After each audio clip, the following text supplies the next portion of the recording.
преддверии Международного женского дня глава Якутии встретился с многодетными матерями, активистами женского движения, женщинами-предпринимателями.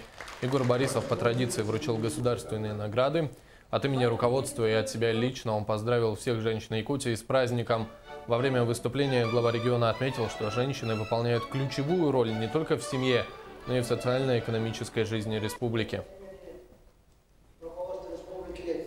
Разрешите вас всех поздравить с этим прекрасным.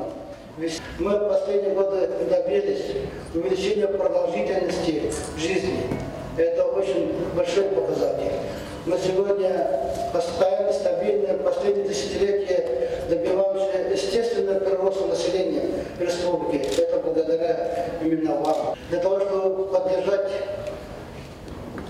женщин, матерей, наших девушек, мы поддерживаем и общественную инициативу. Добиваемся благополучия в семье.